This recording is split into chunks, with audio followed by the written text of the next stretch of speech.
10 fun facts about the UFC.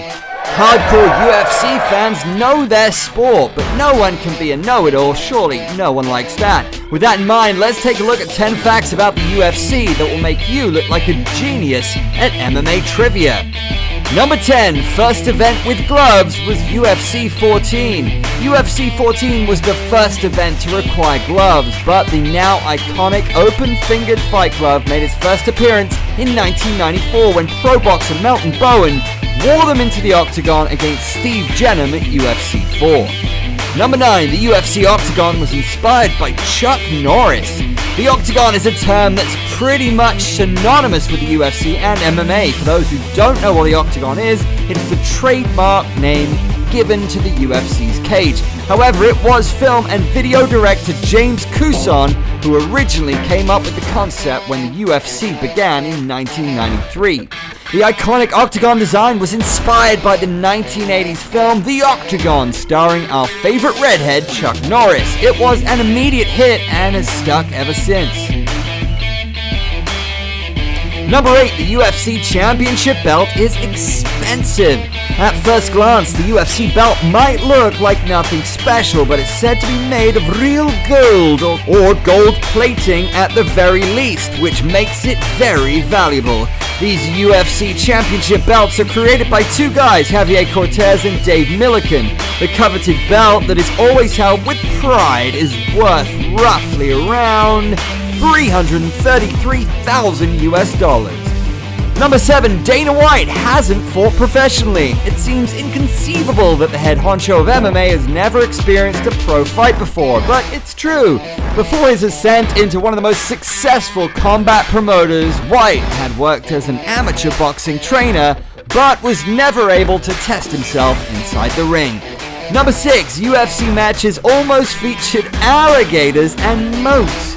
In a sick and twisted alternate universe, the UFC would not have had the iconic Octagon.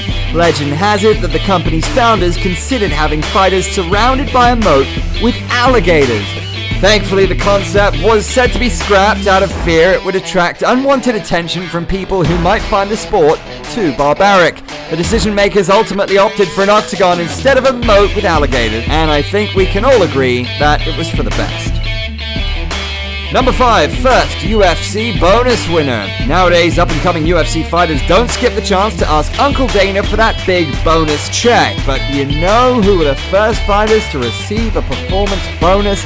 Dana White first doled out bonus money for fight, knockout, and submission of the night at UFC 70 in 2007. On that occasion, Michael Bisping and Elvis Sinosic took home Fight of the Night honors, and Gabriel Gonzaga got knockout of the night for his head kick on Mirko Cro Cop. Number 4, celebrities who own UFC shares. Have you ever wondered why there are so many celebrity sightings at UFC events? For one, MMA fights are super fun to watch in person. The energy, the hostility, and the action give way to a truly remarkable experience, but a few Hollywood stars also own a piece of the company. Conan O'Brien was one of the first to buy a lot of UFC shares long ago when MMA wasn't even legal in the United States. A big gamble indeed, but he is now enjoying a huge return on his investment. Some of the other celebrities who own UFC shares are Ben Affleck, Tom Brady, and Jimmy Kimmel. Number 3, BJ Penn was the first finisher at lightweight. BJ Penn's win over Joe Stevenson at UFC in 2008 was the first 155-pound title fight in the UFC that did not go to the judges. The win ended an insane 7-year drought without a finish in the division. Number 2, Meryl Streep hated the UFC. Back in 2017, Hollywood legend Meryl Streep insulted MMA indirectly when she took a shot at former US President Donald Trump. While giving her speech at the Golden Globe, she seemingly wanted to embarrass and criticize the politics of Donald Trump, and as a result fired shots at MMA fans as well. Streep said, "If we kick foreigners out, you'll have nothing to watch but football and mixed martial arts, which are not the arts." Number 1, UFC and pro wrestling are alike. This take may sound unreasonable, but hear us out. MMA and pro wrestling are more similar than UFC fans would want to admit. That's because in order to find success in this biz, personality comes first before skills. That statement is true for both MMA and pro wrestling. If you have the fighting skills but cannot trash talk your opponents on live TV, you might never get to be successful in the industry.